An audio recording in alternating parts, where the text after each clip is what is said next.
टिक लगवा देना कुछ। हाँ ये वाला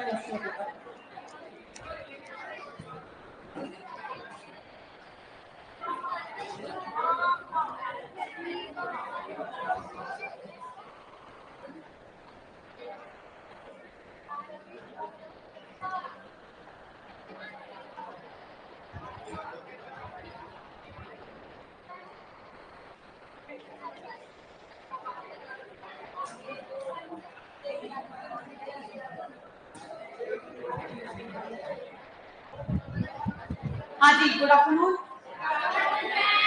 देखो अपन समझात और समृद्धि पढ़ चुके थे, ठीक है। समझात हमने क्या कहा, वो अंग जो उत्पत्ति में समान है परंतु कार्य में क्या है, अलग, ठीक है।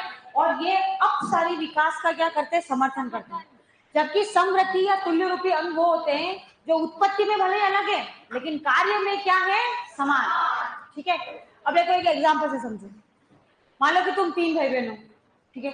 एक ने आर्ट्स ली, एक ने कॉमर्स लिया, एक ने साइंस ली। अब जिसने साइंस ली वो उसने साइंस के हिसाब से कोचिंग ज्वाइन किया। जिसने कॉमर्स ली उसने कॉमर्स की कोचिंग ज्वाइन की, उसको सीए बीए बनना था उसने वो ज्वाइन किया। जिसने आर्ट्स लिया या तो उसने कोचिंग ज्वाइन की नहीं, आर्ट्स में जरूरत नहीं है, या फिर उसको आरएस आईएएस बनना था, सिविल सर्विस में जाना था तो उसने उस हिसाब से कोचिंग ज्वाइन की, सही है ना। तो तुम तीनों की उत्पत्ति क्या है, सेम, लेकिन क्योंकि तुम तीनों को अलग अलग कार्य करना था इसलिए तुम अलग अलग दिशाओं में फैल गए। तुमने तीनों ने अनुकूलन अलग अलग प्रदर्शित किया। तो ये क्या था, अपसारी विकास था। तुम तीनों उत्पत्ति में समान परंतु कार्य में अलग। अब इसका उल्टा लो, तुम सब उत्पत्ति में अलग हो लेकिन कार्य में क्या हो, समान। तुमको समान परीक्षा देनी है इसलिए तुम समान अनुकूलन दिखा रहे हो। तो तुम अलग अलग क्षेत्रों से आए और एक पॉइंट पे आके क्या हो गए, इकट्ठा हो गए। तो तुम कौन से अंग हुए, समृद्धि, और विकास कौन सा हुआ, अभिसारी। तो सब उत्पत्ति में अलग लेकिन समान कार्य करने के लिए समान अनुकूलन प्रदर्शित कर रहे हो। समझ में आ गई बात, अपसारी और अभिसारी का मतलब, ठीक है। बच्चा देखो ज्यादातर क्वेश्चन इसमें से कैसे आते हैं, ज्यादातर क्वेश्चन ऐसे आते हैं कि निम्न में से कौन सा अंग समझात अंग नहीं है, या निम्न में से कौन सा अंग समझात अंग है, या फिर एग्जाम्पल देके तुमसे पूछेंगे कि ये समवृत्ति अंग है कि समझात अंग है कि अवशेषी अंग है, योजक कड़ी है कि क्या है वो। तो तुमको क्या देखना है, तुम उसके उत्पत्ति देखो। तुम ऐसे देखे हो कि चारों पक्षी ही हैं मतलब उत्पत्ति समान होगी तो ये समझात हो गया। तुमने देखा यार ये मैमल जो है चारों मैमल्स है मतलब उत्पत्ति क्या है, समान, मतलब कार्य क्या हो गया, समान। अब समवृत्ति में क्या होगा, उत्पत्ति में अलग होंगे। एक कोडेटा होगा, दूसरा क्या होगा, नॉन कोडेटा। एक पक्षी होगा तो दूसरा क्या होगा, मैमल। जैसे कीट और अपन ने क्या लिखा था, हाँ पक्षी के पंख। अब कीट के पंख और पक्षी के पंख में अंतर है। पक्षी के पंख में अस्थियां होती है, उसके अग्रपात का रूपांतरण है वो, लेकिन कीट के पंख में अस्थियां नहीं होती है। ऑक्टोपस की आंख और मनुष्य की नेत्र, जो मनुष्य की आंख होगी, दोनों में अंतर है। ऑक्टोपस नॉन कोडेट है और हम कोडेट है, मोलस्का का मेंबर है वो ऑक्टोपस। और तीसरा को लिखा था पेंगुइन, पेंगुइन बर्ड है और डॉल्फिन मैमल है। उत्पत्ति में दोनों अलग, एक पक्षी और एक मैमल है, लेकिन दोनों तैर रही है इसलिए कार्य में क्या हो गई, समान। समझ में आ गई बात। चलो अब लिखो नेक्स्ट, योजक कड़ियां। नंबर कौन सा आएगा,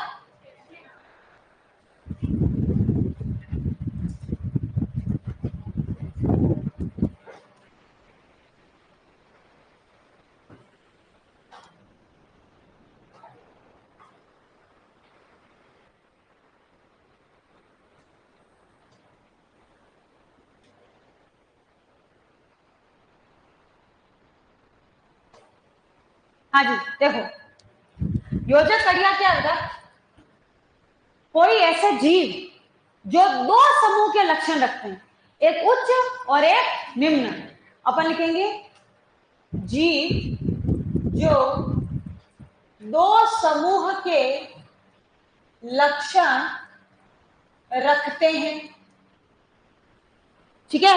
जैसे एग्जांपल कुछ याद रखेंगे अपन, जैसे वायरस। वायरस को बच्चों अपन निर्जीव और किसके बीच की कड़ी मानते हैं, क्योंकि वायरस में निर्जीव के भी लक्षण है और सजीव के भी लक्षण है। समझ में आई बात। दूसरा मेंबर है इसका युगलिना। क्या नाम है, युगलिना। युगलिना नाम सुना, एक कोशिकीय यू कह रहे हो तो युग्लिना, और युग्लिना जो है बच्चों वो योजक कड़ी है, पादप और बड़ा रोचक जीव है ये युग्लिना। ये युग्लिना क्या करता है, एक कोशिकीय जीव ही है, नग्न आंखों से नहीं दिखता ये। इसमें है ना दोनों शक्तियां, मतलब दोनों क्षमता है। ये प्रकाश संश्लेषण भी कर सकता है और ये प्रकाश अगर उपलब्ध नहीं है तो ये शिकार भी कर सकता है। मतलब ये सोचो जब दिन का समय है, ठीक है, प्रकाश उपलब्ध है, तो ये जीव क्या करेगा, प्रकाश संश्लेषण, ठीक है, प्रकाश संश्लेषण करेगा। आसपास के जीवों को भी बोलेगा डरो मत, मैं किसी को ही नहीं खाऊंगा, आ जाओ मेरे पास बैठो, मैं शिकार नहीं करता हूँ। बेचारे सारे भोले भाले जीव आके उसके पास बैठ जाते हैं। और बेटा जैसे ही रात हुई, सूर्य का प्रकाश आना बंद हुआ, और अगर इन भाई साहब को लगी भूख तो मैगी तो बनाने से रहे अभी, तो ये क्या करते हैं, उन्हीं, हाँ वो जो भक्तगण दिन में इकट्ठा हुए थे उन्हीं को कहते आ जाओ बेटा तुम्हारी मोक्ष प्राप्ति का समय आ गया, उन्हीं को खा लेते। मतलब ये समझो कि दिन में तो राम राम जपना, न रात में पराया माल अपना। समझ में आ रही है बात, समझ में आई भाई? देखो मैं ये नहीं कहती हूँ कि सभी बाबा ऐसे हैं, लेकिन कुछ बाबा ऐसे हैं।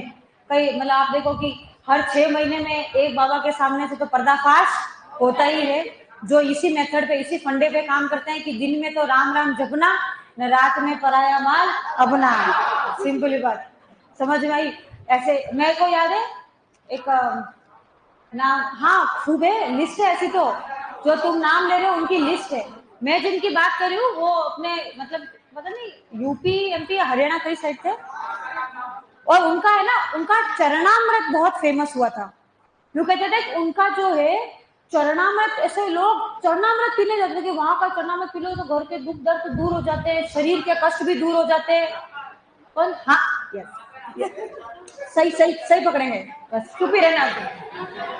नाम सुनाई दे तुम, मैं वो कह रही हूँ ना, उनका ये चरणामृत बहुत फेमस होता। जो भी थे नाम आपको को लेना देना नहीं। तो फिर बाद में वो एक दो केस होते हैं तो फिर उनके ऊपर पूरी रिसर्च होती है। तो फिर बाद में पता चला कि वो जो चरणामृत समझ के लोग पी रहे थे ना, वो पानी था जिसमें बाबा जी नहाते थे।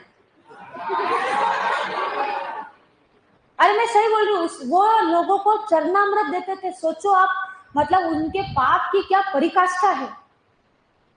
अब मान लो आप सोचो, आप उसको भगवान तुल्य समझ के पी रहे हो, है किसी का व्रत भी होता होगा, वास उपवास कितनी चीजें होती होंगी, वो सोचो। अब ऐसे पाखंडी लोग हैं जो लोगों की भावनाओं के साथ क्या करते हैं, खेलते हैं। इसलिए मैं यूं नहीं कह रही हूँ देखो सभी ऐसे, तो ऐसा नहीं है। आज भी टाइम पे सच्चे गुरु उपस्थित हैं, सच में हैं, जो आपके जीवन को सही डायरेक्शन देते हैं। मैं हम पढ़ाने वाले गुरुओं की बात नहीं कर रही हूँ, जो अपने धार्मिक गुरु होते हैं उनकी बात कर रही हूँ। लेकिन 100% सभी सही हो ये जरूरी नहीं है, 100% सभी गलत हो ये भी जरूरी नहीं है, और 100% सभी सही हो ये भी गलत नहीं है। तुम 3-4 में से अगर एक को भी एक नाम दे दिया ना बाबाओं में से, तो अगले 2 महीने तक रोते फिरोगे, जब तक मेरा सिलेबस पूरा नहीं होगा। मेरी क्लास में ज्यादा रिस्क नहीं लेना है बेटा। समझ में आ रही बात? समझ में आई चीज? तो ये युग्लिना। एक नाम और याद रखो,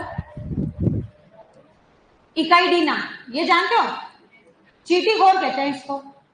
और एक नाम और है डक वेल प्लेटिपस। बेटा ये जो दोनों जंतु हैं, ये सरीसृप और मैमल्स के बीच की योजक कड़ी है। ये क्या करते हैं, अंडे देते हैं।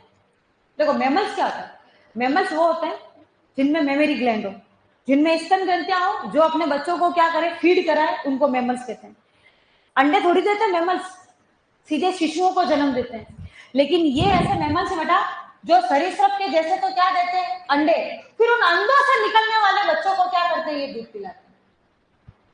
समझ में आई बात? तो अंडे देने वाला लक्षण किसका हुआ, सरीसृप का, और बच्चों को दूध पिलाने वाला लक्षण किसका हुआ, मैमल्स का। इसलिए इनको अपन सरीसृप और मैमल्स के बीच की क्या मानते हैं बेटा, योजक कड़ी। ठीक है, यहीं पे विलुप्त कड़ी भी पढ़ लेते हैं बच्चों। ऐसी योजक कड़ियां जो विलुप्त हो चुकी है, विलुप्त कड़ियां, तो अपन क्या लिखेंगे, ऐसी योजक कड़ियां जो विलुप्त हो चुकी हैं। ये नाम सुना कभी तुमने, आर्कियोप्टेरिक्स? उड़ने वाला डायनासोर था ये। हाँ दिखाऊंगी ना आर्कियोप्टेरिक्स, पहले इसके बारे में जान लो। बड़ा आर्कियोप्टेरिक्स को अपन योजक कड़ी मानते हैं सरीसृप और पक्षी की। किसकी? सरीसृप। और देखो सरीसृप के समान तो इनमें क्या थी? पूंछ थी, ठीक है, और क्या थे? दांत थे। और पक्षी के समान इसमें क्या थी? चोंच थी, और इसमें पंख थे, जिससे ये क्या कर सकता था? उड़ सकता था। ठीक है, देखो इसकी फोटो देखो। हाँ, आर्कियोप्टेरिक्स कितना बड़ा हो सकता है? डायनासोर कितना बड़ा हो सकता है? हाँ, ये कोई क्वेश्चन है भाई? अरे तुम मुझे पुरातत्व विभाग से तो नहीं समझ रहे हो? हैं? या तुम्हें लग रहा है कि मैडम जो है वो आदि मानव है, कब से जी रही है धरती के ऊपर, जो आर्कियोप्टेरिक्स की साइज चाहती है वो भी पता कर लेगी? ये आर्कियोप्टेरिक्स है बच्चों। पहले बात तो ये समझो कि ये क्या आ रहा है। ये एक्चुअल में आर्कियोप्टेरिक्स के हमको फॉसिल्स नहीं मिले, पहले हमको केवल एक चट्टान के ऊपर उनकी छाप मिली थी। केवल क्या मिली? छाप, जहां पर वो जोर से गिरा होगा ना, जब भी उसके साथ, ये देखो, केवल चट्टान पे जब भी ये गिरा उस पर बुरी तरीके से इसकी छाप बनी थी। ये छाप है इसकी। और अब अपन मानते कि ये कैसा दिखता होगा? ये तो क्या इसके पंखों की है।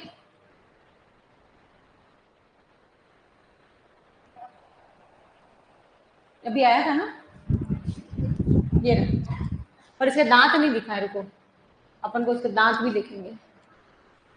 ये देखो,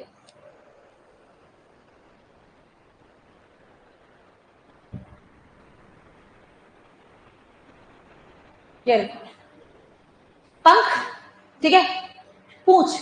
आपको अगर मैडम पूंछ तो पक्षी में भी होती है, और जब पक्षी की पूंछ में और आर्कियोप्टेरिक्स की पूंछ में ये अंतर था कि पक्षी की पूंछ में अस्थियां नहीं होती है। याद कर लो, पक्षी की पूंछ में हड्डियां थोड़ी होती है, लेकिन इसके पूंछ में क्या थी? हड्डियां। ये देखो इसकी चोंच, और चोंच में क्या थे? दांत। ठीक है, चलो नेक्स्ट। हाँ, अब 8 नंबर पे देखो, क्या थे? अवशेषी अंग है ना। अवशेषी अंग, बता चलो अवशेषी अंग क्या? बड़ा वो अंग जो हमारे शरीर में निष्क्रिय रूप में क्या है? मौजूद है। ठीक है, वो अंग क्या कहलाते हैं? अवशेषी। अवशेषी अंग तो पहले सुना है ना, चलो योजक कड़ी नहीं सुना तो भी अवशेषी अंग तो सुना होगा। तो अपन क्या कहते हैं? वे अंग जो शरीर में निष्क्रिय रूप से उपस्थित है। ठीक है, चलो तुम बोलो एग्जाम्पल में लिखूं। वेरी गुड, पहला तो अपेंडिक्स। अपेंडिक्स को बेटा अपन हिंदी में कहते हैं कृमि रूपी परिशेषिका। कृमि रूपी अपेंडिक्स। ठीक है, नेक्स्ट कॉकिक्स, ये जानते हो? ये अपने पुच्छ कशेरुकाएं, पूंछ की कशेरु हड्डियां होती ना, पुच्छ कशेरुकाएं। और बोलो अक्लदाढ़। अक्लदाढ़ नहीं होती है? अक्ल आने के बाद आती है, ऐसा नहीं, मैच्योर होने के बाद आती है। अक्लदाढ़ कहते हैं अपन उसको। और एक्चुअल में ये अक्लदाढ़ हमारा तीसरा मोलर दांत है। ठीक है, अक्लदाढ़ हो गई। हाँ, कर्ण पल्लव की पेशियां, ये क्या होती है? देखो ये होती है बड़ा, ये कर्ण पल्लव की पेशियां। अपन इसको मूव कर सकते हैं क्या? कोई ये हिला सकता है कान? ऐसे हाथ से नहीं, बिना टच किए। दूसरे जानवर हिला सकते हैं? हाँ, जो हिला सकते हैं उनके लिए अगला वाला टर्म है पुनरावृत्ति अंग। अरे हाँ, देखो नियम के हिसाब से ये हमारे अंदर सजीव क्या कहते हैं, सक्रिय नहीं होते हैं।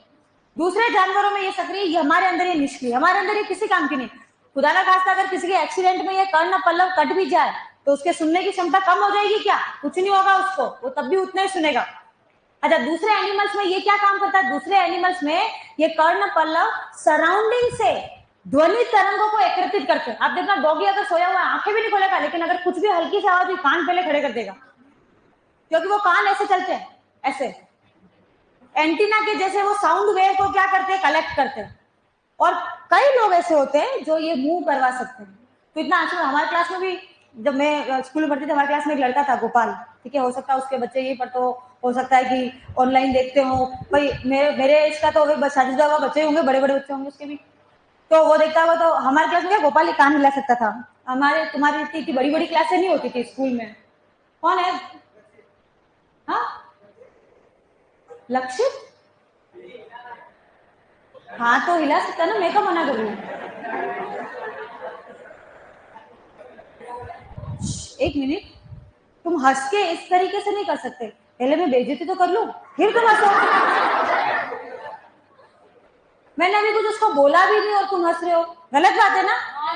फिर अभी मेरे को बोलने तो दो, वो उसने जबरदस्ती लक्षित का नाम लिया है, मैंने पूछा भी नहीं, तो पहले उसको प्रसाद तो देने दो तुम, फिर तुम भजन गाओ। क्या वही तकलीफ, कुछ बोलना कि मेरे को कुछ बोलना तो नहीं अब। हाँ बस ठीक। हम क्या करते थे, जैसे कोई न्यू टीचर आता था ना, नया टीचर कोई एडमिशन करता था, तो हम सबसे पहले क्या करते थे भाई, पहले तो एकदम पहले दिन तो नहीं बताते, 2-4 दिन में टीचर जम जाता था, या मैम या सर जो भी आते थे कि नए टीचर जम गए, अब अपन उनसे क्या कर सकते हैं, बात कर सकते हैं।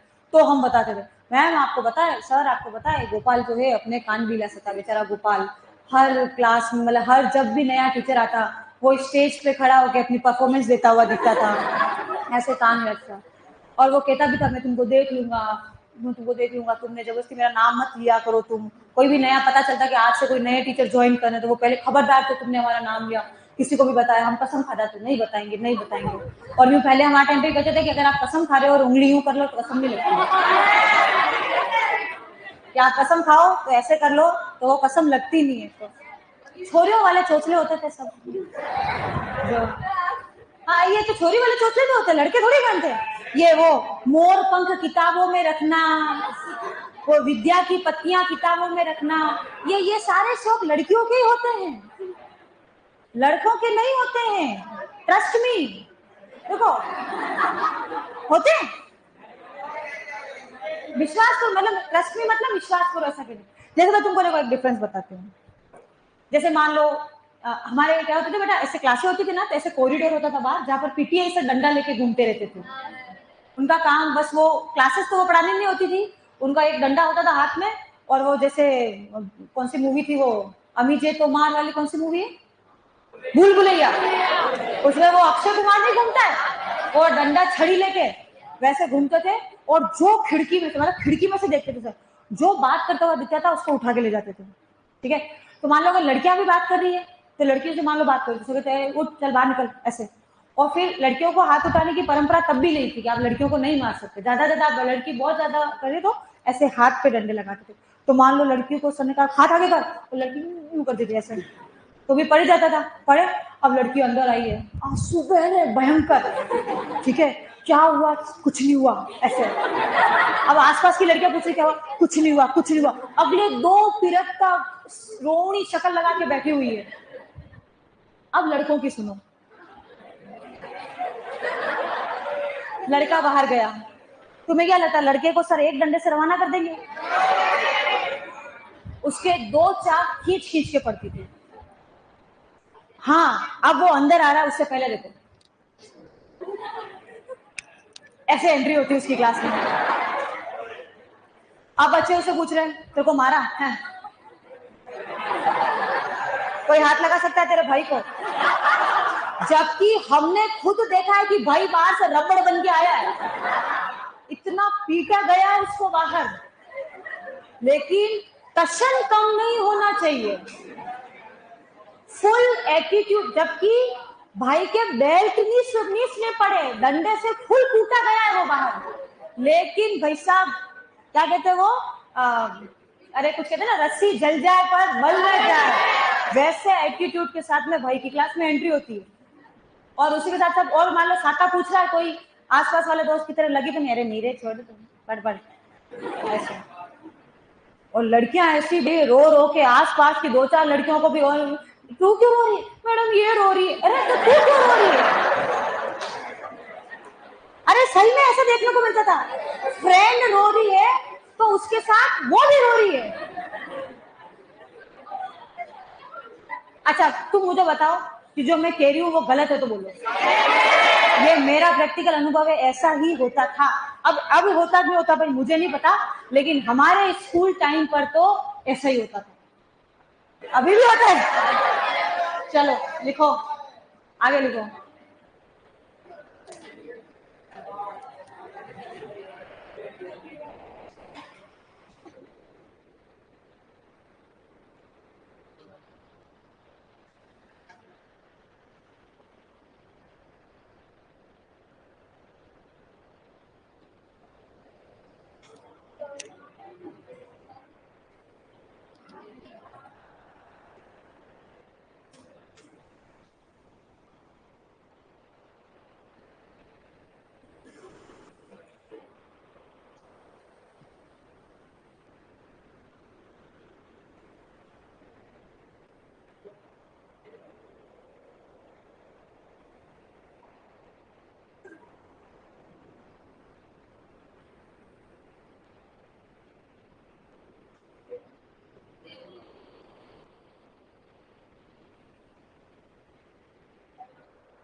इकाइडिना के नीचे क्या लिखा है? Duck bill. Duck bill platypus लिखा है। और आज ही ये पहली स्लाइड है, फटाफट लिखो, कॉपी करो बच्चों।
हो गया, करो स्लाइड चेंज।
तुम्हारे पास नोट्स आ गए? मेरे नोट्स आ गए?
देखो दो नए लिखा, एक तो लिखे निमेषक झिल्ली और एक उधर की खंडित पेशियां।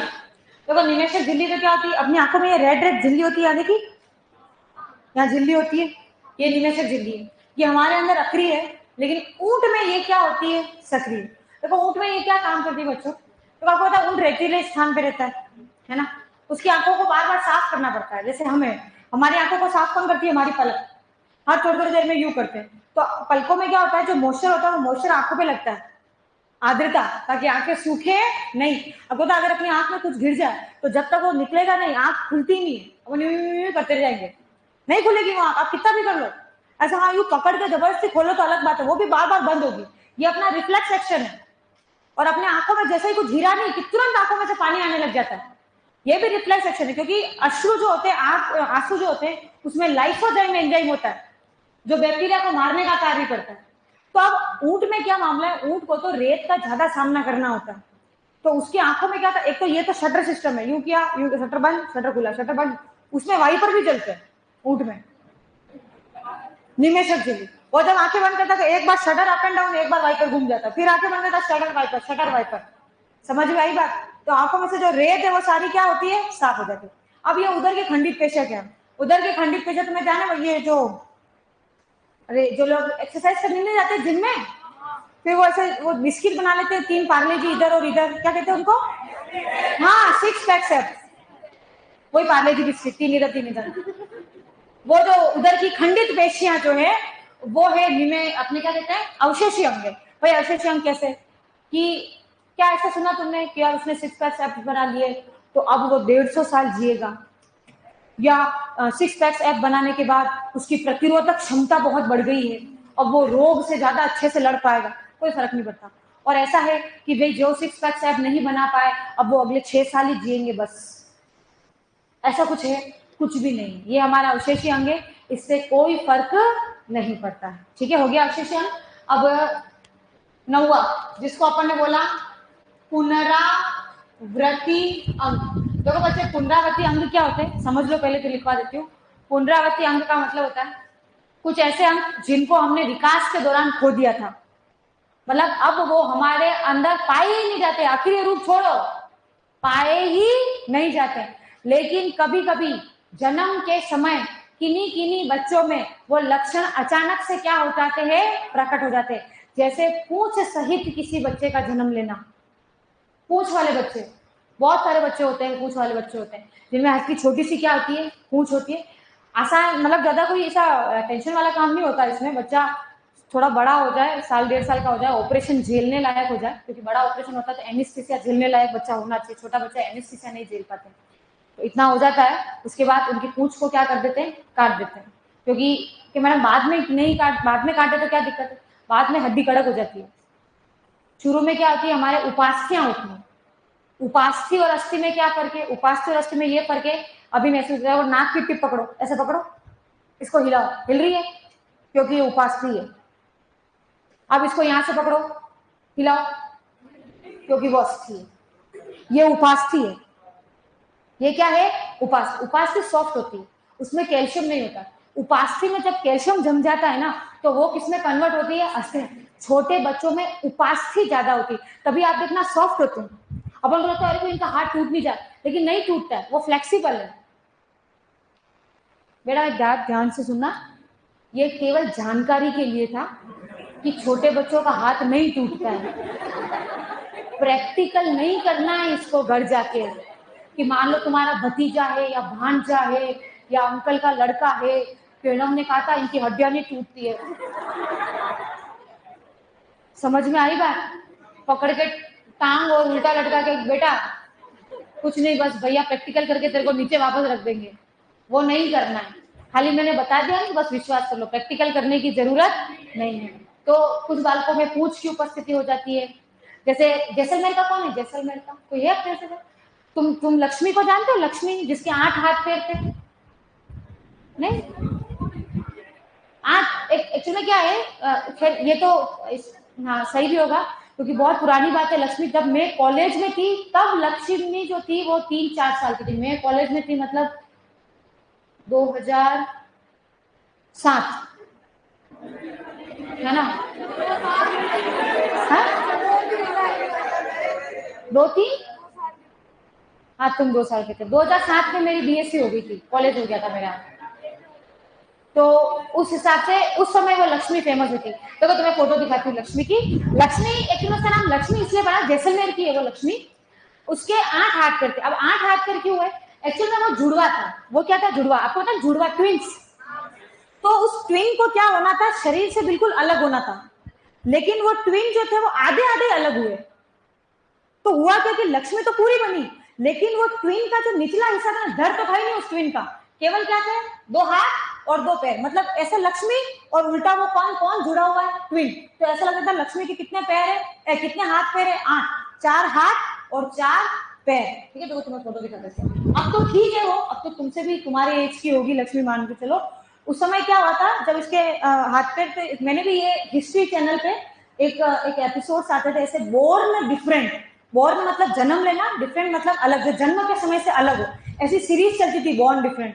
तो वो मैं देखती थी, उसमें मैंने देखा था। तो 8 पैर हाथ पैर होने की वजह से उसको, उसके माता पिता को बोला गया, भाई अभी तो बच्ची छोटी है, थोड़ी बड़ी हो जाए तो आ जाना, एक ऑपरेशन होगा, एक्स्ट्रा वाला शरीर इसके शरीर से क्या कर देंगे, अलग कर देंगे, बच्ची ठीक हो जाएगी। तो इसके और ये दिवाली के दिन हुई थी, इसलिए इसका नाम लक्ष्मी रखा था।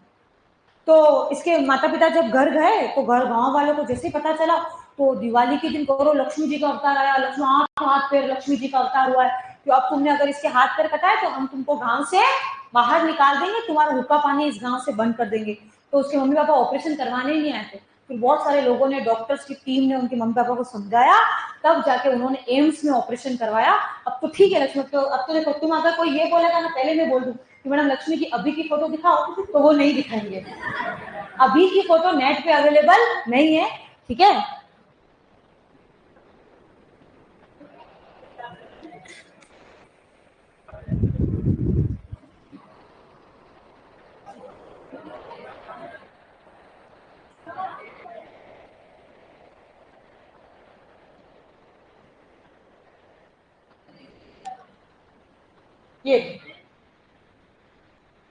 ये कंटेंट ऐसे आएगा बच्चे, क्योंकि सेंसिटिव कंटेंट है उसको, क्योंकि क्या कहते हैं, 8 हाथ पैर वाली बॉडी इसके। ये देखो ना, आपको दिख रही है ना, ये लक्ष्मी है, ये लक्ष्मी है ये। अब तो ये ऑपरेशन के बाद का है, ये इसके पापा के साथ जा रही ना ये फोटो, ये तो ऑपरेशन के बाद का। ये 8 हाथ पैर, इसके शरीर के नीचे शरीर जुड़ा था इससे। ये इसके सिर होना चाहिए था बच्चे का, वो सिर नहीं, जुड़वा का सिर था। ठीक है, समझ में आई बात? तो ये क्या है, इसको अपन कहेंगे पुनरावृत्ति अंग, है ना। नहीं होना चाहिए था, लेकिन अंग क्या हो गए, रिपीट हो गए। एक तो ये हो गया। दूसरा, चेहरे पर घने बाल की उपस्थिति। मतलब देखो, मैं ये नहीं कह रही ओ मैडम अनिल कपूर, नहीं, वो नहीं। मैं कह रही हूँ पूरे चेहरे पर घने बाल, जैसे दाढ़ी होती है ना, दाढ़ी पूरे चेहरे पे। ललित नाम का एक लड़का है, तुमने देखा हो, वो इंस्टा पे बहुत फेमस है, वुल्फ मैन के नाम से जानते हैं उसको। वो पुनरावृत्ति अंग का बहुत अच्छा उदाहरण है।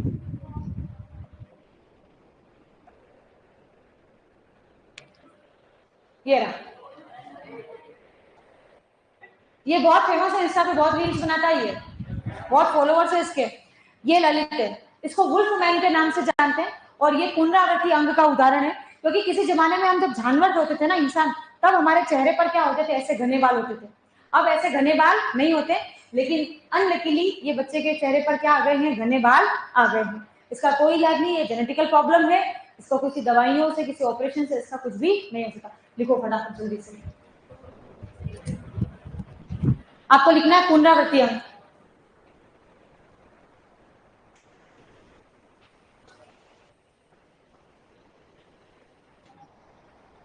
लिखो, वे अंग जो विकास के दौरान, वे अंग जो विकास के दौरान लुप्त हो गए थे, वे अंग जो विकास के दौरान लुप्त हो गए थे, विकास के दौरान लुप्त हो गए थे, परंतु कभी कभी जन्म के समय, परंतु कभी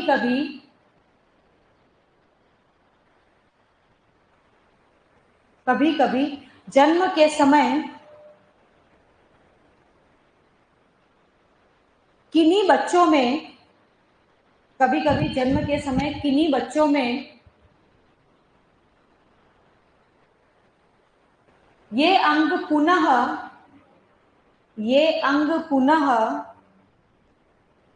उपस्थित हो जाते हैं, ये अंग पुनः उपस्थित हो जाते हैं, उपस्थित हो जाते हैं। एग्जाम्पल लिखो, पूंछ की, मनुष्य, ऐसे लिखना, मनुष्य के शिशु में पूंछ की उपस्थिति, मनुष्य के शिशु में पूंछ की उपस्थिति, शिशु में पूंछ की उपस्थिति।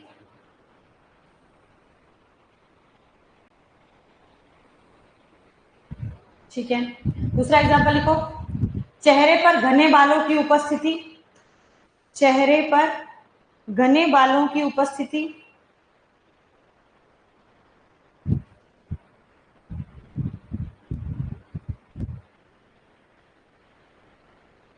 और तीसरा लिखो, तीखे रदनक दांतों की उपस्थिति, तीखे रदनक दांतों की उपस्थिति।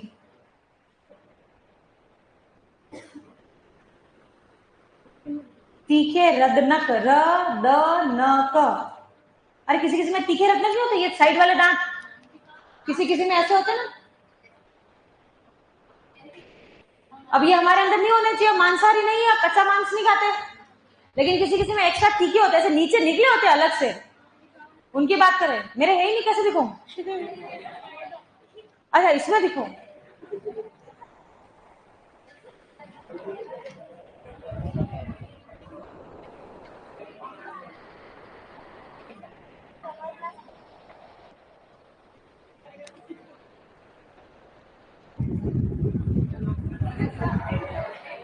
ये यस, ये दिख रहे हैं ऐसे तीखे। हाँ तो ज्यादा है ना, क्लोजअप के और पेप्सोडेंट के एड में नहीं फंसना, एक बार हंसा के देख लेना, समझ में आई बात? करे वो पता चला कि राक्षस के जैसे दांत निकले हुए हैं। ये जो होता है ना, कुछ बच्चे फैशन शो वगैरह में जाते तो ऐसा अलग से पहनते हैं तीखे दांत दिखाने के लिए, वैसे किन्हीं किन्हीं लोगों में होते बेटा, किन्हीं किन्हीं के तो ऐसा भी होता है, ऊपर से यहाँ से अलग से दांत निकल रहा होता है, एक्स्ट्रा दांत। वो क्या होता है बेटा, ऐसा नहीं कि उनको भगवान ने एक्स्ट्रा दांत दिए, उनके नीचे के दांत जो होते हैं वो जल्दी निकल जाते हैं, और एक दांत क्या हो जाता है लेट, तो होता क्या है कि नीचे के दांत पूरी जगह क्या कर लेते हैं, तब तक कवर कर लेते हैं, तो वो ऊपर का दांत ऐसा था। अपन को जैसे उसने दूध के दांत नाम सुना, दूध के दांत जानते हैं, अपन को क्या लगता है यार दूध का दांत टूटता है, वो जगह खाली होती है, फिर वहां पे नया दांत बनता है और वो नीचे आता है, जबकि ऐसा नहीं होता है। दूध के दांत जब बच्चे के होते हैं ना, उसके ऊपर ही परमानेंट टीथ होते हैं। तुम्हें देखो मैं एक्सरे दिखाती हूँ छोटे बच्चे की, दोनों दांत साथ में दिखेंगे उसमें।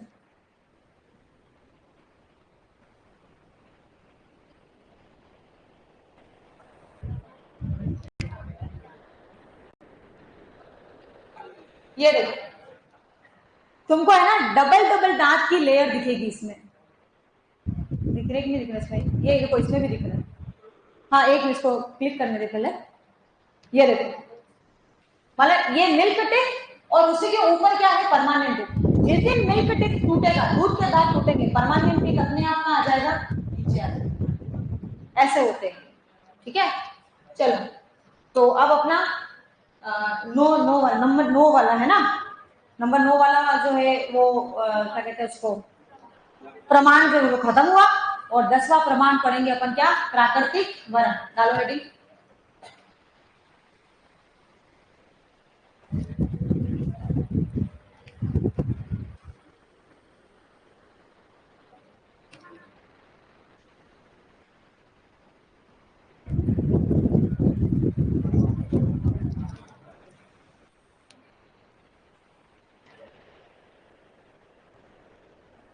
हाँ जी, तो बड़ा प्राकृतिक वर्ण क्या था, प्राकृतिक वर्ण डार्विन ने पढ़ाया था। हमने सिंपल सी बात ये बोली थी, जो प्रकृति के अंदर सबसे ज्यादा फिट होगा, सर्वोत्तम लक्षण दिखाएगा, वो ज्यादा जिएगा और अधिक संख्या में संतान उत्पत्ति करेगा, यही प्राकृतिक वर्ण। परिभाषा लिखने की जरूरत नहीं है, डायरेक्ट एग्जाम्पल पे आते हैं। औद्योगिक कृष्णता, देखो क्या मतलब, पढ़ोगे समझ में आ जाएगा। बात है बेटा 1850 की।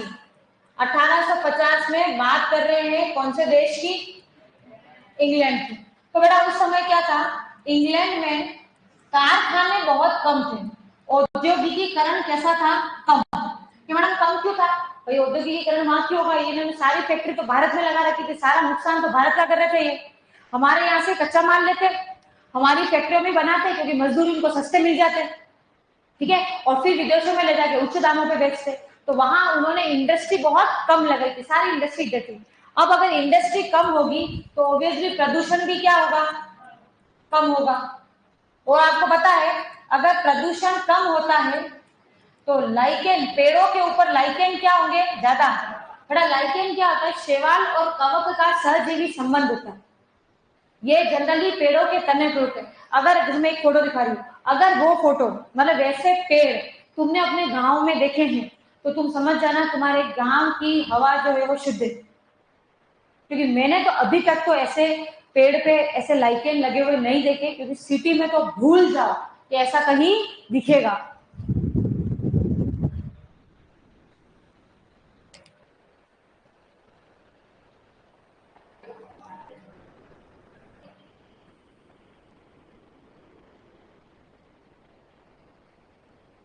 ऐसे किस किस में देखे हैं, हाँ तो इसका मतलब आप जहां पे भी रह रहे हो वो बहुत अच्छी जगह है। अब ये देखो, ये तो कहीं कहीं है, लेकिन अगर प्रदूषण बहुत कम हो ना तो ये पेड़ के पूरे तने को घेर लेते हैं। तो जो तना काला या भूरा दिखना चाहिए वो अब आपको दिख रहा है सफेद या हल्का हरा। समझ में आ रही बात। तो औद्योगिकीकरण कम था तो पेड़ों के तनों पर लाइकेन क्या थे, ज्यादा। पेड़ों के तनों पर लाइकेन क्या थे बेटा, ज्यादा थे। मतलब पेड़ के तने कैसे दिख रहे हैं, सफेद। पेड़ के तने दिख रहे हैं भाई साहब सफेद। अब वहां पर उस समय इंग्लैंड में एक कीट मिलता था, मोत या शलभ, ठीक है, मोत या शलभ। ये शलभ जो था, ये शलभ वहां दो रंगों में मौजूद था, सफेद रंग का, श्वेत रंग वाले, और गहरे रंग वाले या काले रंग वाले, दो तरह के शलभ थे। अब हो क्या रहा है बेटा, श्वेत रंग के शलभ की संख्या वहां ज्यादा थी। क्यों ज्यादा थी, क्योंकि पेड़ों के तने कैसे थे? सफेद। तो जब सफेद तने पे सफेद शलभ बैठता तो वो आसानी से कीटहारी पक्षी को दिखता ही नहीं, तो वो बच जाता। समझ में बात? लेकिन जब काला शलभ सफेद तने पे बैठता तो कीटहारी पक्षी को आसानी से दिख जाता और पक्षी जाके शलभ को कहता कि आइस पाइस बेटा। समझ में आ रही बात? आप तो आउट हो। तो इस वजह से काले शलभ की संख्या तो क्या थी? कम, और सफेद शलभ की संख्या क्या थी बेटा? अधिक थी। ये लिख लेते श्वेत रंग के शलभ। तो श्वेत रंग के शलभ कहते हैं ये कीटहारी पक्षी को आसानी से नहीं दिखते थे, इस वजह से ये संख्या में क्या थे? अधिक। जबकि काले रंग के क्या थे? संख्या में क्या थे? ये कम। क्यों थे संख्या में कम? क्योंकि कीटहारी पक्षी को आसानी से दिख जाते थे। कीटहारी पक्षी को आसानी से दिख जाते थे। अब बेटा सबका दिन आता है तो शलभ का भी दिन आया, और बात करते हैं 1920। इंग्लैंड की बात कर रहे हैं। यहाँ से इन्होंने बोरिया बिस्तर बांधने क्या कर दिए थे? धीरे धीरे चालू कर दिए थे। और इंग्लैंड में औद्योगिकीकरण क्या कर रहा था? दिन ब दिन बढ़ रहा था। बस अब ऊपर वाले इसका जो है उल्टा करते जाएंगे कि अगर औद्योगिकीकरण बढ़ा तो प्रदूषण भी क्या हुआ? बढ़ा। प्रदूषण बढ़ा तो लाइकेन क्या हो गए? कम हो गए। लाइकेन कम हो गए तो अब पेड़ों के तने कैसे दिख रहे? काले या भूरे? काले या भूरे। तो अब क्या होगा? अब शलभ की संख्या में परिवर्तन आएगा कि नहीं आएगा? अब जो सफेद शलभ होंगे वो तो संख्या में हो जाएंगे कम, और जो काले शलभ हैं वो हो जाएंगे संख्या में अधिक।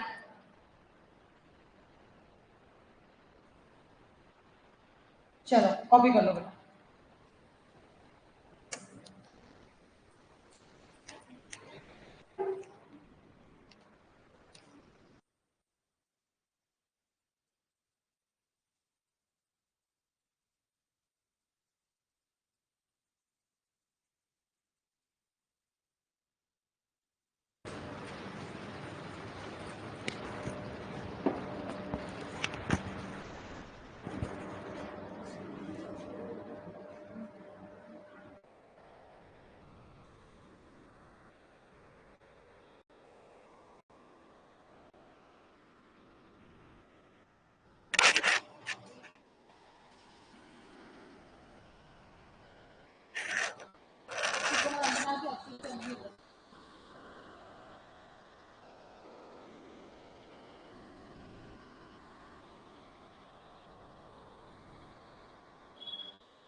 पक्षी को आसानी से दिख जाते थे।